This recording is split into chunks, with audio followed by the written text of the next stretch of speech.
States former epidemiologist and current COVID-19 medical advisor, Dr. Eddie Bresnitz. Eddie, great to have you back with us as well. As you can see, we've got Chief Counsel Paramel Garg.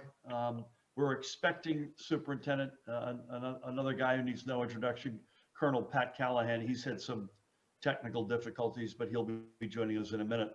Thanks, folks, for the flexibility. As you noticed, we put a statement out a couple of hours ago that a member of our family tested positive for COVID-19. We are being extra careful here, adhering both to the CDC guidelines, but also taking no chances. I tested negative a couple of hours ago as part of my regular testing regime, but again, we're not going to go near, as they say, don't go near the foul line, stay well off of it, and that's exactly what we are doing. So thank you for bearing with us and doing it in this format. I have to say, Judy and I had before I knew we had a family member who tested positive, I might add, Judy and I had a really good visit this morning at the Mary McLeod Bethune Community Life Center in Jersey City with Mayor Steve Fulop. Judy, I think you joined me in this, but really impressive operation, really well done. And most importantly, we were joined as well by Senator Sandra Cunningham and Assemblywoman Angela McKnight and the whole health team from Jersey City. I think most importantly, Judy and I and others did a Zoom virtual call last night on how do we get the vaccine more aggressively and responsibly into communities of color. And it was quite in that spirit as well that the visit was a really good one. Speaking of vaccines, our dashboard currently reads 1,138,757 vaccine doses administered. That breaks down, by the way, 875,424 first doses recorded, 263,196 second doses. These numbers, they're not where they need to be or will be, but their continued rise keeps pointing us in the right direction. And we anticipate having some additional help coming our way as well. First of all, through the federal government, tomorrow and Friday, both CVS and Rite Aid will be receiving direct shipments of vaccines that they'll be making available by appointment at New Jersey locations. Through this federal pharmacy partnership, CVS will be receiving approximately 19,900 doses, and Rite Aid will be receiving about 7,500 doses. These are certainly welcome additions to the doses we're already receiving for our state efforts, and every shot helps move us closer to our goals.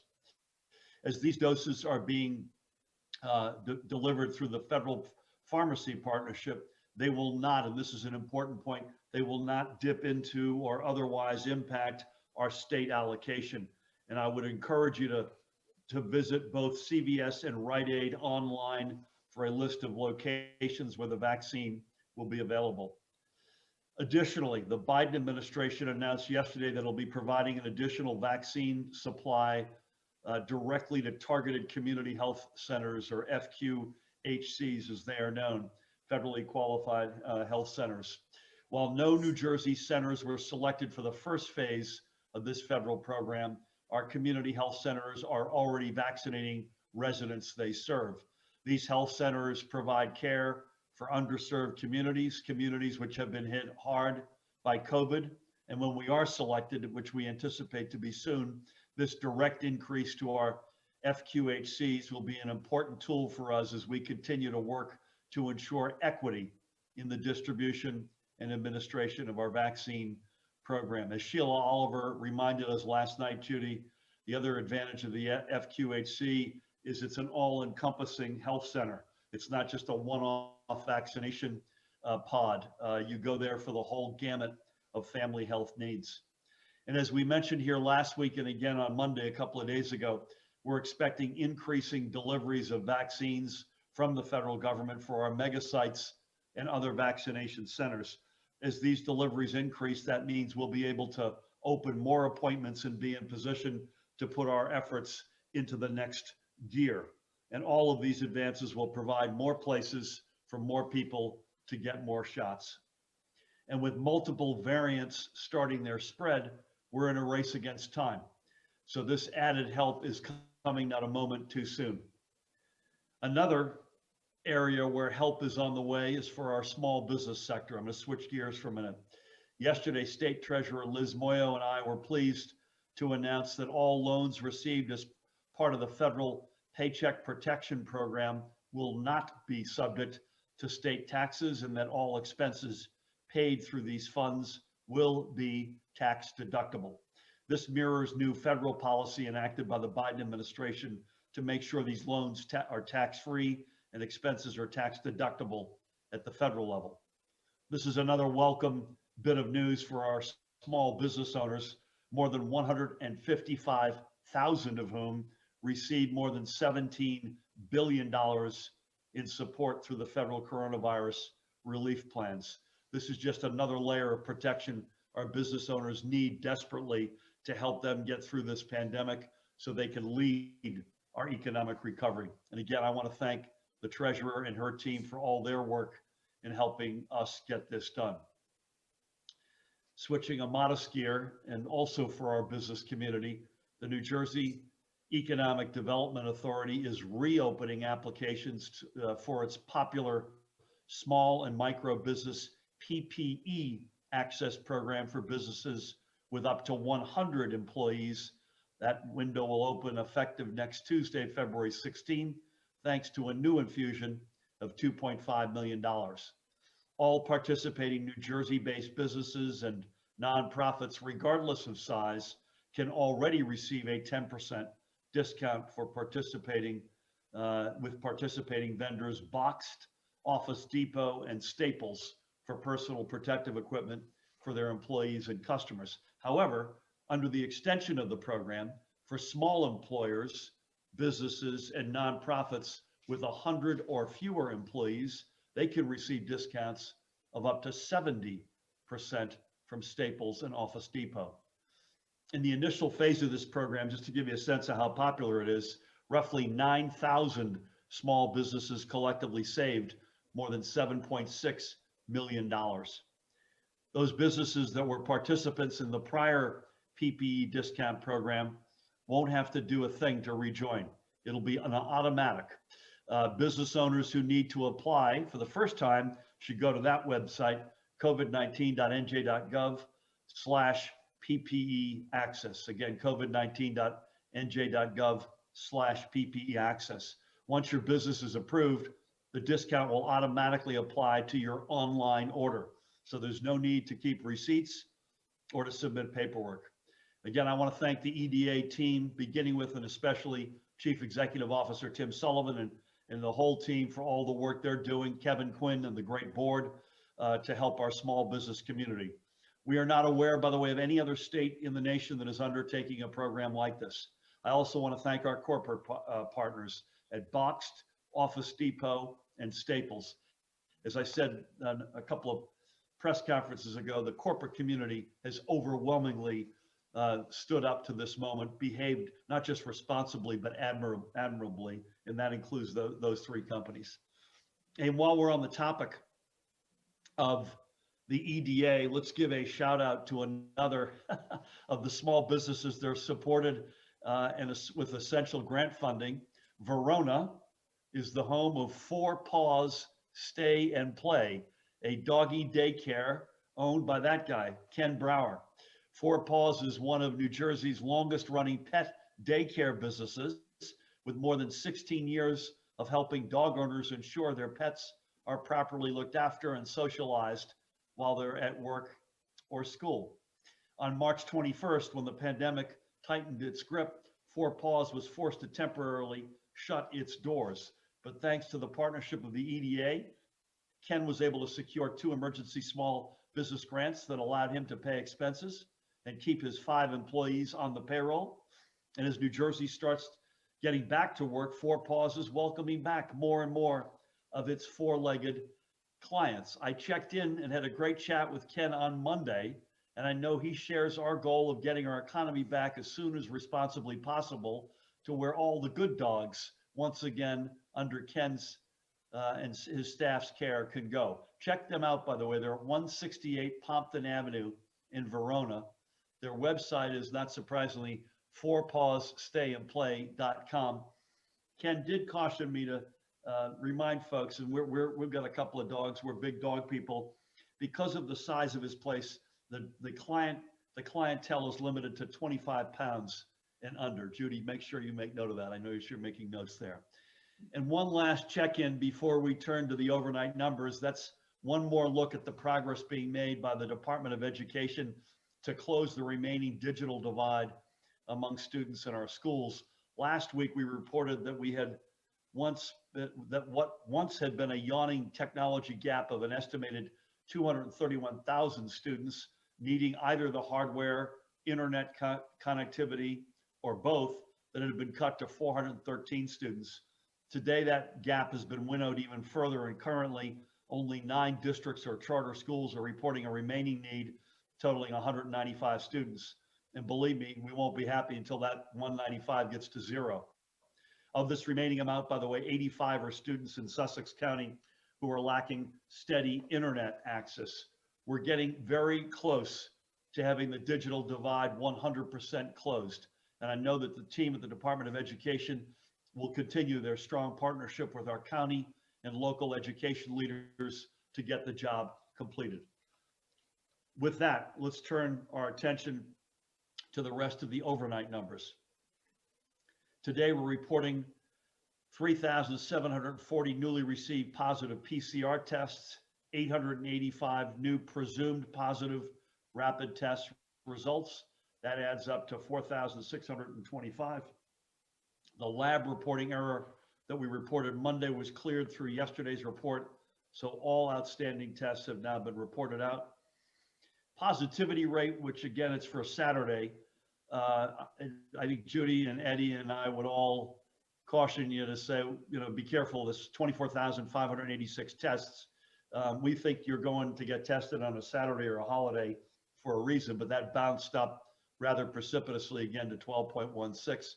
Statewide rate of transmission continues to go in the right direction, 0.81. We're also seeing good trends emerging from our hospitals, which we've spoken to, but that continues. Last night, we had 2,605 confirmed COVID positive, 181 awaiting tests, 2,786 in total, 533 patients in our intensive care, 341 ventilators in use. On Tuesday, 383 live patients were discharged, 307 new COVID positive patients were admitted. And sadly, and again, this runs the risk of comparing apples to oranges, hospitals reported 49 losses of life. We can, however, report confirmed another 88 passings from our extraordinary New Jersey family. That raises the statewide total since the start of this pandemic to 20,004. The number of probable deaths has been revised today, by the way, to 2,246, crossing that 20,000 mark for confirmed losses of life takes your breath away. Let's take a couple of minutes, as we always do, to remember 3 more of the lives, the blessed lives who have lost. We're going to start with this guy, Vinny Tavermina of Monroe. Vinny was Elizabeth born and raised, and also called Linden in South Brunswick home before settling into Monroe 2 years ago. He was a proud Army veteran, a graduate of Seton Hall University, and made his career as a consultant for Verizon Media before retiring in 2014. He was a man of great faith and Catholic devotion. Vinny was a member of the Knights of Columbus, which was a big deal in his life, rising to serve as Grand Knight of St. Cecilia Council, number 7046, and receiving numerous honors through his service, including the Star Council Award, the Circle of Honor Award, and Star District Award. He also served the Knights of Columbus as an elected officer and was in the midst of serving a term as state deputy. Vinny is now reunited with his late wife, Elaine, who passed away in 2012. He leaves behind their children, Anthony, Matt, and Christy, and their families, including his 4 grandchildren, Marcello, Jeffrey, Dominic, and Bryn. He also leaves his companion, with whom I had the great honor of speaking on Monday, Tamara Cassidy, and his sister, Connie, and many nieces, nephews, and extended family. Vinny was 72 years old. He was a Jersey original through and through.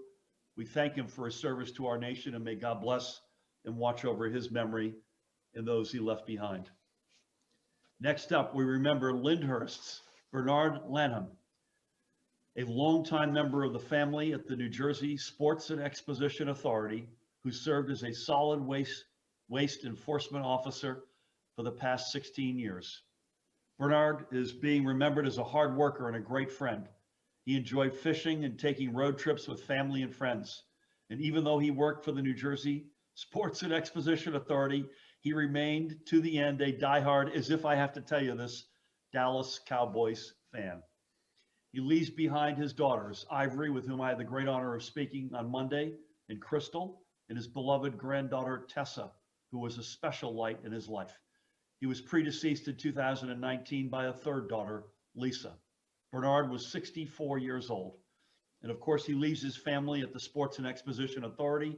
One of his former colleagues said this about Bernard, and I quote him, we not only lost a colleague, but a friend and a brother. So to CEO Vinny Prieto, dear friend, and the whole team at the Sports and Exposition Authority, you are also in our prayers.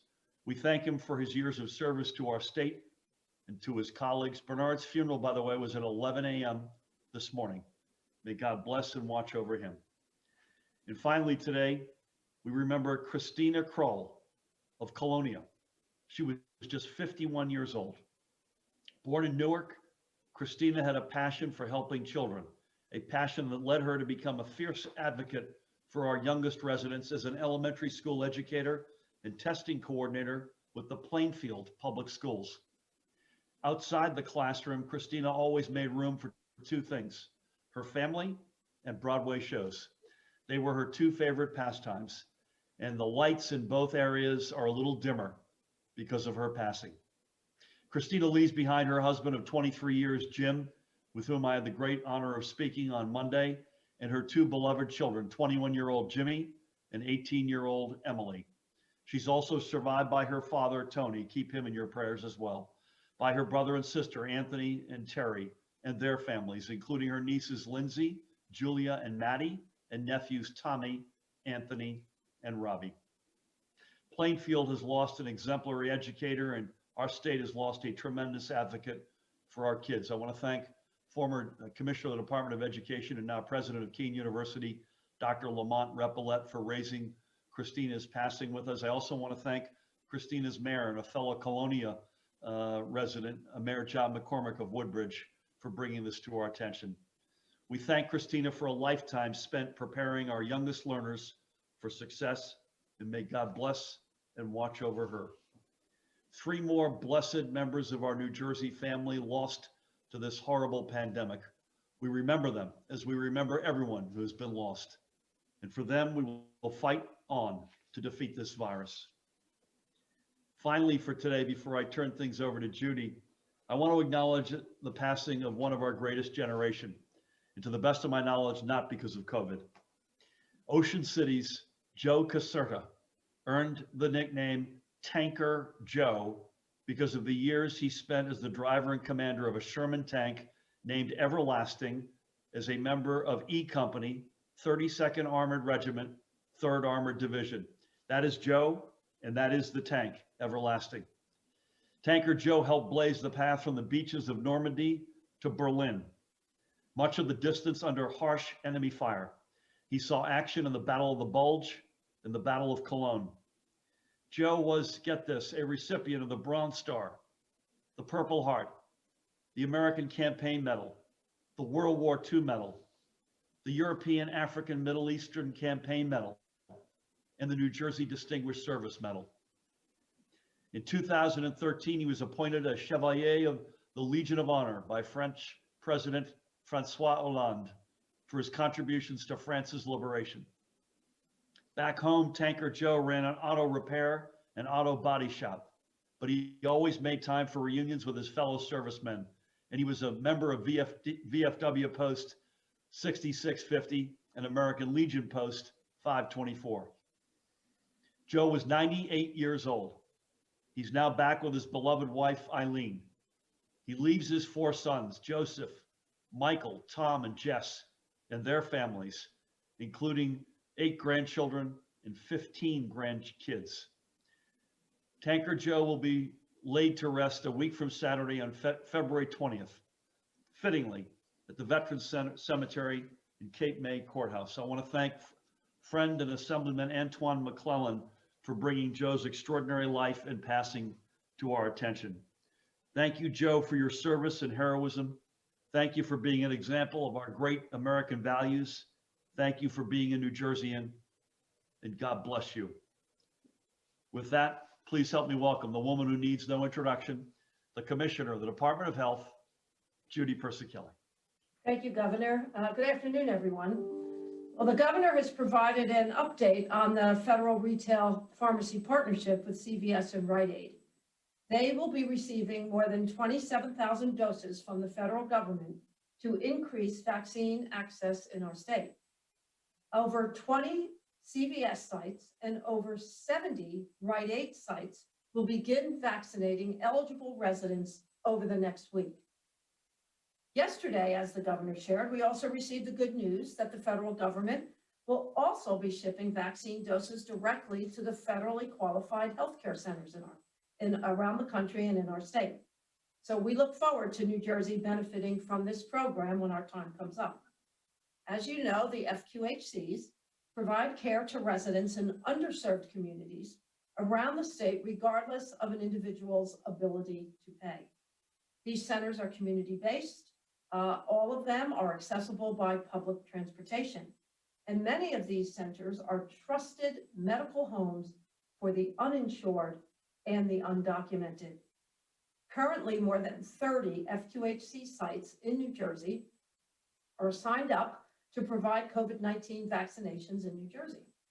The federal announcement of additional doses to the community health centers aligns with our continued commitment to the strategic aim of equity and vaccine distribution. Both of these programs will bring their own doses with them, so it will be on top of what our state receives every week. As vaccine doses increase, we'll be able to open up more appointments, giving eligible residents more opportunity. The allocation of first doses this week is Pfizer, 55,575, and Moderna, 87,400 doses. This is an increase of more than 6,000 doses of what we expected to receive. For second doses, we will receive 55,575 Pfizer and 56,100 Moderna. As I have shared with you in the past, we have reserved all of the second doses for you who have received, for individuals who have received their first doses. For the week ending February 21st, we are expecting an increase in the amount of first doses of Pfizer, an increase of about 12,000 doses, for a total of 67,860 doses. And we expect the same amount of the Moderna first doses that we have received this week, and that is 87,400. For the week of February 28th, that amount will remain steady, 67,860 Pfizer first doses, and 87,400 Moderna first doses. But even with those increases, the demand for appointments is currently greater than the appointments we have available. If you are in a group that is eligible to receive vaccine, you can register or pre-register for the vaccine on the NJ vaccine scheduling system available at covid19.nj.gov/vaccine, and you will be notified when an appointment is available to you. Right now, all of our available appointments are full. Or you can make an appointment at one of the designated vaccine sites directly, and you can also find that connection on covid19.nj.gov/vaccine. Beginning last evening, we have placed a temporary pause on the call center's ability to schedule appointments.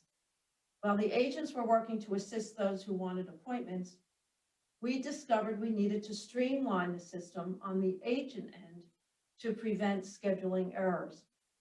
and also offer further training to the agents so that they can best meet your needs. The call center can still provide information about vaccination sites.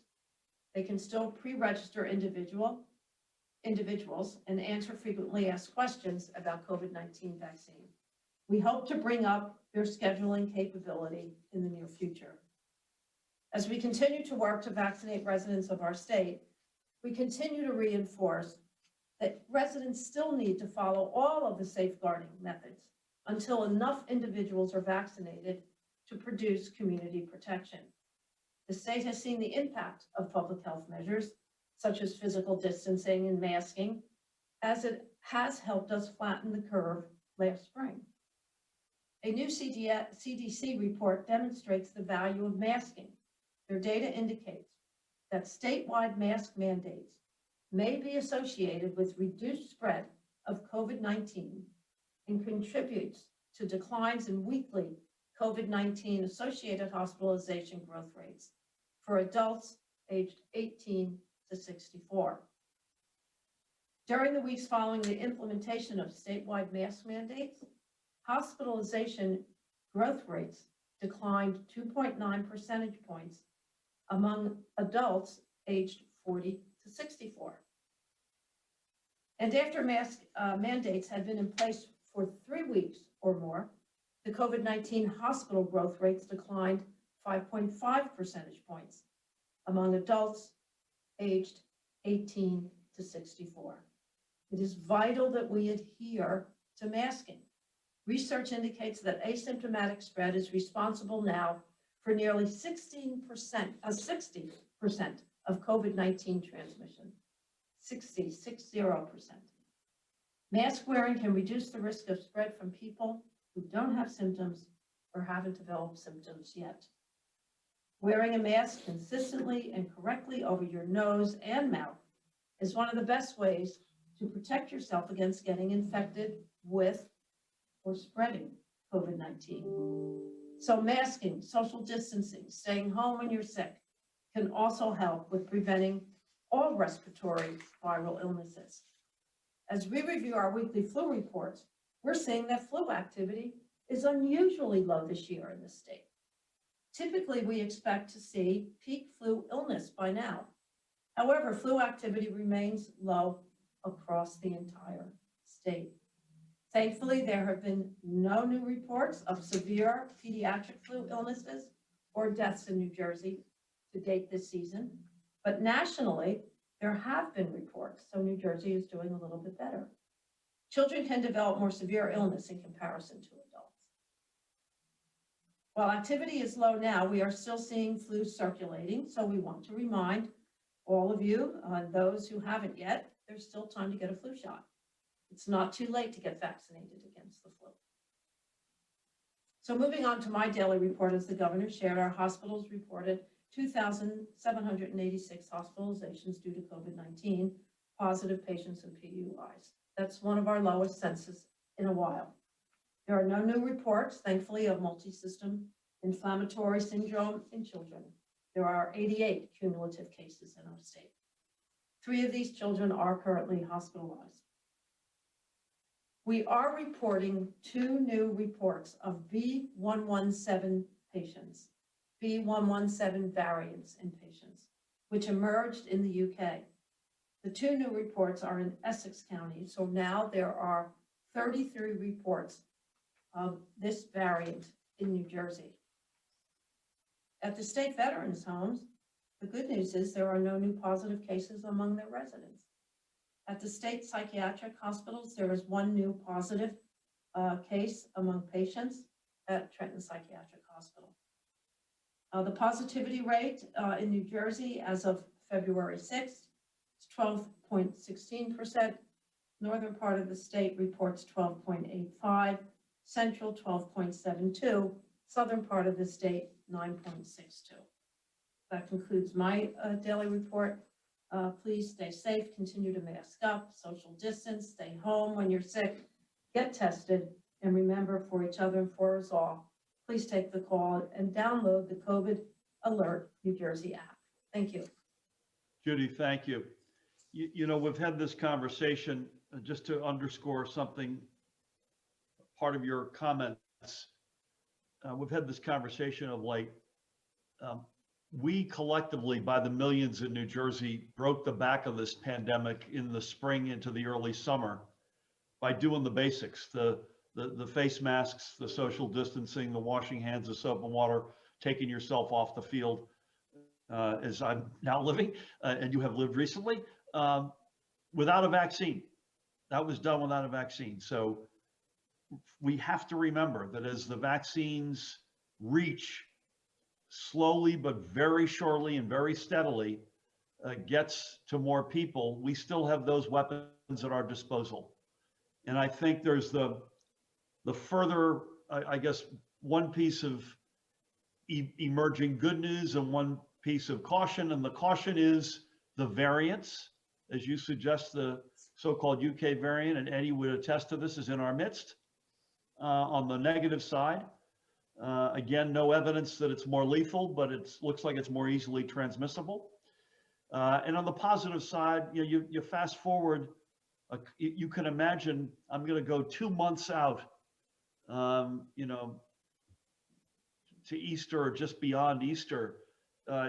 You've got potentially a J&J vaccine on the field, depending on how their EUA application goes. And you certainly have weather that's more cooperative than what we're dealing with right now. And those are not insignificant. So thank you for reminding us the basics still matter, and they still make a big difference. Speaking of weather, he couldn't get on the Zoom. I don't know if there's a personal gripe that they have with him, but he's on the telephone and would love to welcome in Colonel Pat Callahan. In all seriousness, we've got a number of different weather patterns right before us. Pat, anything you've got on weather, either of these two developments coming upon us, or compliance or other matters? Great to have you with us. Thanks, Governor. Good afternoon. And you thought after almost a year of virtual meetings that I could master launching a meeting or star six, but I hope you can hear me okay. Hear you. With regards to executive order compliance, ABC and Division of Criminal Justice went out over the weekend in Burlington and Camden counties, and compliance was pretty decent. They only cited 3 establishments. One was Bobby Ray's in Pennsauken, which was cited, Kaminsky Sports Bar and Restaurant in Cherry Hill, and Fat Albert's Billiards in Somerdale. All 3 were located, were cited for executive order compliance issues. And with regard to these 2 storms, it is one coming in tonight. They're almost very similar. One coming in tonight after the evening rush, looks like ending sometime tomorrow midday, 2 to 4 inches. And again, a very similar storm coming in Thursday into Friday, again another 2 to 4 inches. So we're had a call this afternoon at 2:15 with DOT. They are certainly ready to go. And again, just another that cycle that we're in with regards to the weather. But we're certainly ready for it, Governor. Thank you. Pat, thank you. We could hear you loud and clear. So thanks for that report. And I do feel like we're in one of those. Last winter, we were in a positive groove where it felt like we had near misses, but we stayed pretty clean. This winter, we're seeing the other side of that reality. Thank you for that. So before we go to Q&A, I think Michelle will coordinate that for us. Michelle and Dan Bryan, I might add. My guess is, given my circumstances, we'll be virtual if I had to guess on Friday, and we'll try to do that at the regular hour of 1 o'clock. Today it was sort of last minute, so we had to move our timing. But I would hope that would be regular time on Friday. But my guess is that we're virtual, and then we'll take it from there and see where we go from there. And again, I want to thank everyone for their patience today, for moving this around on very short notice. With that, Michelle, am I going to you or Dan to queue up? We'll probably stay till the top of the hour, if that's okay with everybody, and take as many questions as we can. All right, you're going to come to me, and we're going to start with Daniel Munoz. Hey, Daniel. Hi, Governor. Can you hear me? I sure can. How are you? Good. How are you doing? Good, thanks. Let me just pull up. So You had mentioned, I believe, something regarding the combination of Easter and the vaccine efforts at that point in the spring. I was hoping you can elaborate on that. Do you expect what kinds of reopenings you consider next if numbers head in the right direction? What would you need also what would you need to see to reverse the recent reopenings that you did with indoor dining? Any thoughts on New York Governor Andrew Cuomo allowing stadiums to open at reduced capacity? Is New Jersey going to try something similar? Do you think that's a bad idea? Do you expect with the marijuana bill that you'll have to go back and clean it up? It seems like there's still a lot of unresolved issues, even if it does get to your desk and past your desk sometime in the next week or two. And the NFL commissioner is offering their football stadiums as vaccination centers. Have you heard anything about that from MetLife Stadium or from any other stadiums like Red Bull or Prudential or any of the other big ones across the state? That it? Yes. Okay, I think I can take most of these, and Judy or Eddie, if you disagree, or Pat, chime in. That's me, Phil Murphy, just saying, listen, let's go to a time that's not that far from now and think through what could be different than today on this cold February day with a lot of snow on the ground. And you could see, I mean, the variants are going to continue to be something we watch like a hawk, but you could see being in a dramatically different place not that long from now. Easter's first weekend of April, so I picked that as something that's 6 or 7 weeks away. So there's no magic to that moment. Other reopenings, Daniel, we will proceed with based on the facts as they present themselves. And the facts lately have begun to trend in a good direction. Judy made the observation that the census in our hospitals, which is one that we watch like a hawk because we only have so much capacity, that's in better shape today than it's been in many weeks. Those numbers continue to go in the right direction. We'll be able to clearly open things up further. I can't tell you when or how much. Would be open on the stadium front. In fact, had the Eagles played a full 60 minutes against the Cowboys on week 17 and won, the Giants would have been in the playoffs, and we had already reached out. I'm not sure whether we could have gotten there, but we had already reached out to the New York Football Giants and at least said, listen, this is something. If the Eagles win, we're prepared to talk to you, to see if there's something we could pull off. So we've shown a willingness to do that, and I don't have a specific step to be taken right now. We don't have baseball in the state, so that's an obvious one in New York that they've got that we don't have. We've got minor league baseball, obviously, but we don't have we don't have the professional top major leagues. Nothing new to say on weed, Daniel. I'm still optimistic. We've been working very well with our legislative colleagues in the Black Caucus with leadership. And we're still working through to try to find that common ground. I've got a meeting with leadership tomorrow, which will now be virtual.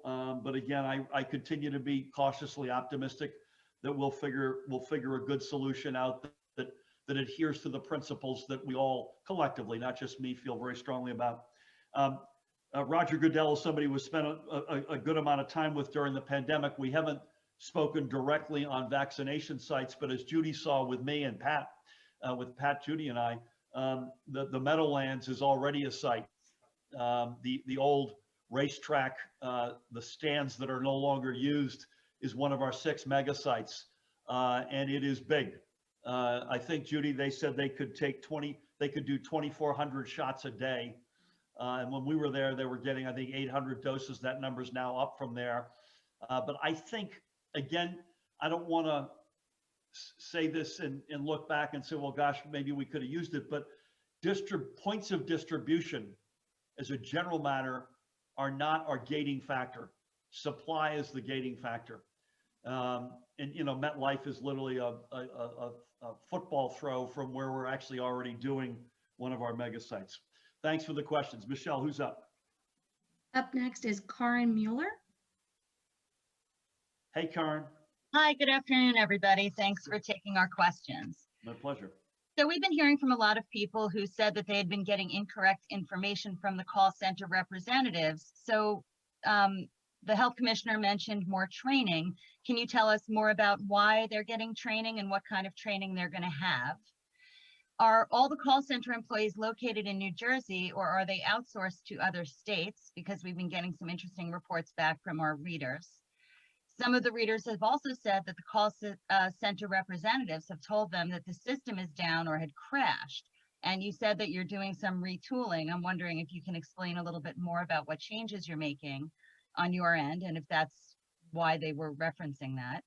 And finally, there's just a little bit of confusion at the Gloucester County mega site in terms of when people can go back for second doses. Can you just confirm that if somebody has a date written on the back of their vaccine card, that they can go back to get their second dose on that date rather than have to wait for an email from the location? I think the answer is yes to that last one, but Judy, I'm going to throw all of these over to you, other than to say the registration appointment system, we've had real challenges with our vendor. I'm on daily with Chris Ryan, our head of technology, and that continues to be an ongoing challenge. It feels like it's 2 steps forward, 1 step back with the vendor. But beyond that, Judy, any observation you've got on what sort of training are you referring to? Are these folks in New Jersey and the Gloucester County mega site? If it's on the back of if a date's on the back of the card, is that the date you come back for? Yeah, thank you, Governor. I'll start with the last one. If you have a date on the back of your card, that is your appointment date. You will get a follow-up email just confirming that. So definitely go for your second dose. We have the dose, and I want to assure everyone that they will get their second doses. The call center, generally, the training will be on the use of the system to be able to not only register, a little extra training on registering, but more training on appointment scheduling. We were finding that was not as easy as we thought it was going to be, and it ended up with things like double booking, which is something we cannot have. So the training will be mostly on the overall use of the system. They're doing pretty good on the FAQs. But remember, a month ago, we didn't have a call center, and we brought up 250 individuals. So now that we're getting a little bit more experience, we know the areas where they need a little bit more training. Other than that, the system itself has been, it's had its issues. And we are directly speaking with Microsoft, who's the vendor, almost every day to work out those bugs. Judy, the location of the people, I think the other question was, where are they? Are they in Jersey, or where are they? They're working from remote, right? We know that much, right? The individuals from the call center? Yes. The individuals on the call center are all working remotely, and they all are from New Jersey. Thank you for that. Thank you. Michelle, what do we got? Sam Sutton. Hello, Sam. Hey, Governor, how are you? Can you hear me Good. okay? How are you? Good. Thank you for taking a couple questions here. Both for the Commissioner, actually. Just wanted to clarify when you expect FQHCs to begin receiving doses directly from the feds. Is that next week or a couple weeks from now? And then second, a few months back, you used a couple of briefings to highlight how you were worried about declining mandatory childhood vaccination rates could lead to spikes of, measles, mumps, that sort of thing. Did you see anything along those lines in the fall or winter? If that data is not in front of you, I can follow up. On the Yeah, FQHCs. Go ahead, Judy. On the FQHCs, we do not have a date from the federal government yet. They announced the program yesterday, and they announced the first 7 states. We were not in the first 7 states, but we certainly put out some feelers to the Biden administration to get us in the queue and get us those doses quickly.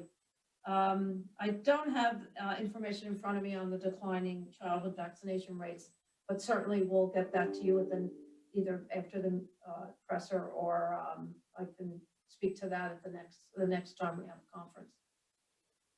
Yeah, I would just say on the FQHCs, we have been in the first or second wave of most things with the federal administration. That includes, by the way, with the Trump administration. So for instance, the FEMA partnership states, we're in the first wave of that group. I don't want to overpromise and underdeliver, but my guess is I'll use the word soon, Judy, on the FQHCs. Remember, other states right now, as bad as it's been for us, other states right now, there are a lot of places in the country that are getting clobbered in a way that we were in last spring. And that's not to say that we're still not getting clobbered, but some of those places are getting hit in a really meaningful way right now. Okay, thank you for that. Michelle, what do you got? Next, we'll go to Dustin Rasiopi. Hello, Dustin. Good afternoon. You there? Yep, I'm here. Thanks. Good afternoon. Governor, why hasn't the administration selected hemodialysis centers as vaccination locations? This just seems like one of the ideal locations to reach a large number of people.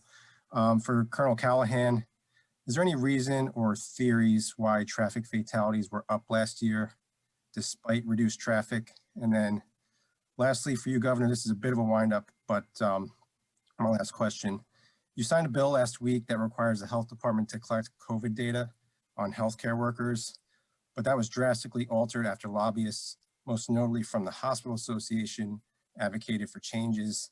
It was stripped of requirements to post information on the health department dashboard, collect data on workers admitted for treatment, and to adopt standards and protocols for lessening exposure risks and submitting internal exposure analyses to the health department. So I'm just wondering, how does that align with your stated commitment to transparency? Doesn't the public have the right to know exactly how the virus is affecting healthcare workers? And would you restore the requirement of the original bill through an executive order? Thanks. Thanks. On that last one, I think I'll probably want to come back to you. Paramel, you can help me. All I can say is this was a bill that the healthcare unions felt very strongly about, and I spoke just before I signed it with the biggest union, HPAE, and then reached out to them to make sure that they knew that I had signed it. And in both cases, they were very happy. But as it relates to the specifics of it, if you could bear with me, we'll get back to you. Paramel, you can help me on that front. Judy, hemodialysis centers, question mark, and Pat, traffic fatalities. Traffic fatalities, it's my understanding that's the case in America, not just New Jersey. And it turns out the open road is not necessarily our friend. But maybe Judy, anything on dialysis centers, and then Pat on traffic.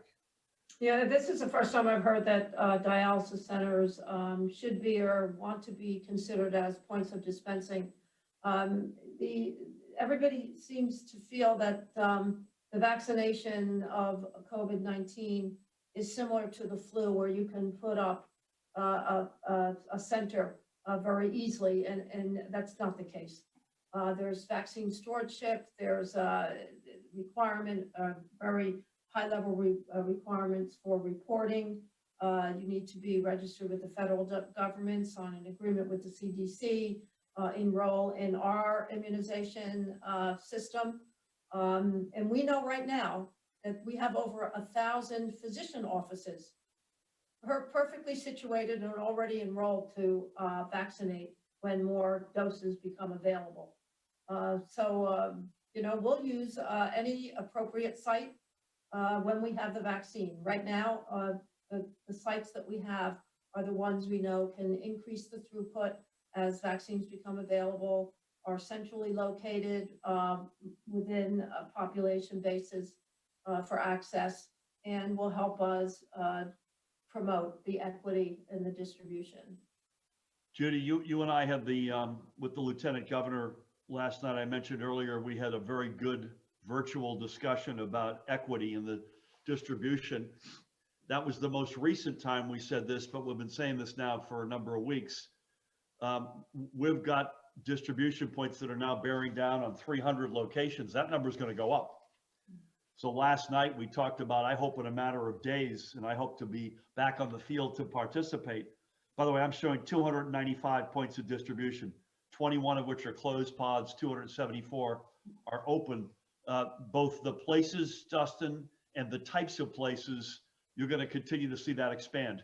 Houses of worship is the big one we want to get to next, but Judy's talked, we want to get mobile vans, mobile distribution, and certainly dialysis centers should be on the list of consideration. Pat, traffic fatalities. Am I right that the open road is not necessarily our friend here?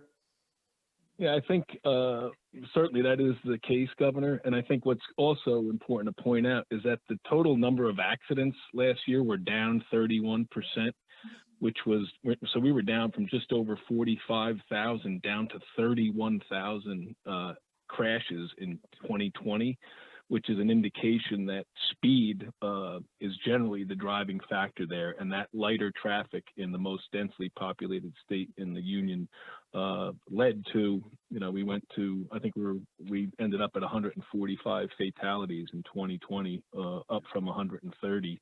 And the open road definitely contributed to that. And we also have an ask into the National Highway Traffic Safety Crew. I do believe it was a national trend, but I just want to be able to go on record confirming that. So I should probably have that information within the next few days. Thanks, Gov. Hey, Michelle, before we go to you, Dan Bryan, help me follow up with Karen Miller. She posted something that said she had heard one of the call center persons was in Texas. So we just want to make sure that if that's the case, that we know about it, because we want them to be in Jersey, serving Jersey people. Who's up next, Michelle? Mike Catalini. Hey, Mike. Hi, hey, Governor. How are you? Thanks for I'm taking good, my thank question. I was sorry to hear about your family member who tested positive for COVID. I'm curious if you might be able to talk about how it is that you're not considered to be in contact with a family member, and I don't know if you're willing to talk about who that person is. Just curious about that. And then I also had a question, Governor, about the number of vaccines that the state is getting. Just doing some quick math, the Pfizer and Moderna vaccines the commissioner laid out, it's about 155,000 a week. Do those figures include the new numbers for CVS and Rite Aid that you talked about today? They do not, to the best of my knowledge, Judy. In fact, I showed 254,000 first and second doses, 143 first, 111,000 second. And Judy, am I right in saying the CVS Rite Aid numbers are in addition to that? Exactly. The CVS Walgreens long-term care numbers are a part of that. Those are within those numbers, Mike. I won't say who, but I will say that it is not the First Lady. Number one, although she's getting tested here shortly. I've said this publicly before, I won't go into the details, but we have gone out of our way since day one of taking a lot of precautions, even in our home, particularly when, for whatever reason, we're in the same room, and that's invariably a meal. And so we've set up distances and other prophylactics that have allowed us. Listen, the key is, are you within 6 feet? This is the CDC guideline. Are you within 6 feet for a cumulative 15 minutes in a 24-hour block? And the conclusion that we have made, and my wife and I thought very carefully about this, is the answer is no. But having said that, we are still living in the same house, and we don't want to take any chances. And so that's how we get to that conclusion. And as I said earlier, I tested negative this morning as part of our regular testing regime. And these days I get tested pretty regularly. And I'm not going to, so far they've all been negative. So we'll keep it at that. Thank you, Mike. Let's try to squeeze in one or two more, Michelle, if we can. Okay, we'll go to Elise Young. Hey, Elise. Elise, you there? I think you're muted, Elise, if I'm looking at the screen properly. Yes, Elise, you'll need to unmute.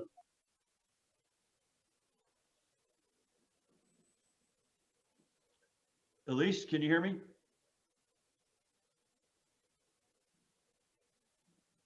We can go to David Mathau and come back to Elise. Okay. Hey, Dave. Hi, can you hear me now? There? Hi, can you hear me? Yep, there you go. Oh, great, thanks. By the way, Governor, I can attest to the fact that you are taking precautions in your own house. When I did an interview with Tammy about the pandemic relief fund, she told me it was freezing in your house because all the windows are open. Uh, Yes, we take some unusual precautions, and I'm Right. thankful at this point that we do. I know you had talked to Commissioner about the call center, but for you and the governor, any plans or thoughts at all about hiring more people to get more operators? Because some people are still waiting for more than an hour or two to get through. You know, never mind that they're getting confusing information right now. I understand that you want to train them, but can we add more operators? And then, Governor, for you, the commissioner, as well as Dr. Bresnitz, I believe now have 33 UK variants confirmed in New Jersey. But since the state lab is not doing any testing yet, I do not believe, and these are just sample tests, should we not really assume that there may be thousands of the variant cases, not only from the UK, but South Africa and Brazil, and at least be looking at it from that point of view in terms of, you know, dealing with potential problems or getting ready to deal with potential problems? Because the 33, it sounds like it's really a low ball and unrealistic figure. Thank you. Thank you, Dave. I think it's fair to say, Judy, we are absolutely actively considering bulking up the amount of operators of the call center. There's no question about that. We talk about the call center like it's been up and running since the dawn of Major League Baseball. The thing's been up like 3 or 4 weeks, and it went from 0 to 250 overnight. Not a lot of other states have been able to do that. I'm not patting ourselves on the back, and I hate the fact that people are waiting, but please bear with us as we find a happy medium here, but absolutely under active consideration. I think we've been clear, at least about the UK. Eddie, we got to get your money's worth for joining us this Wednesday here. So you're in the on deck circle. I think we've been pretty clear that we have been operating even before we knew there was one case of the UK strain, that it was in the state. Never mind now that we may have 33, but we're assuming it's all over the place. And correct me if I'm wrong about that. But any comments you've got on either Brazil or South African strain, which was also part of Dave's question. And Eddie, great to have you with us. Thank you, Governor. Well, right now, there are actually less than 1,000 this B117 or UK strain that are in the US. That's in 34 states, including New Jersey. And there are literally less than a handful of either one of the other two strains that have been reported in the country, and none in New Jersey. So we have not a lot of cases considering the population and the incidence of the strain that we're used to reporting. I think we can assume that the number of reported cases are probably less than what already exists in the country, because not every case is sequenced. We don't know what the magnitude of that is. And it's been reported previously by modeling that we can expect the UK strain to become the predominant strain sometime in March. We'll see. But at the same time, and our data shows this every time we have one of these press conferences, that the number of cases and the number of hospitalizations and the number of ICU admissions are all declining, not just in New Jersey, but around the country. So even though that UK strain may become predominant, it's going to be on a platform of expecting a lot less cases. Add to that, every day we're vaccinating thousands of new people, both for first and second doses. We're continuing to encourage all these other non-pharmaceutical interventions, such as masking and social distancing. And as you mentioned, Governor, the spring is coming when people are going to be flocking outdoors. I do want to add one other thing. In today's CDC Morbidity Mortality Weekly Report, they have a pre-release looking at masking and how to better improve the fitting of these masks, and showing that if you fit better, like for example, knotting those masks that go behind the ear, or maybe wearing a cloth mask over the the surgical mask, you're going to get better protection. I haven't had a chance to read the article in great detail. I skimmed it just before this meeting.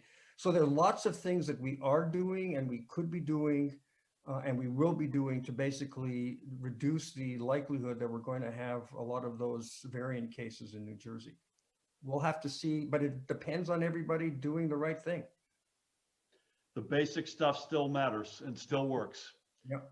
And then you add to that the weapon of two safe and vaccines that work, and maybe a third sooner than later. And as you say, it doesn't feel like it today, but you go out 6 to 8 weeks, you get better weather. I mean, there's a lot of things that we can be optimistic about. Thank you, Eddie. Elise, do we have you back on?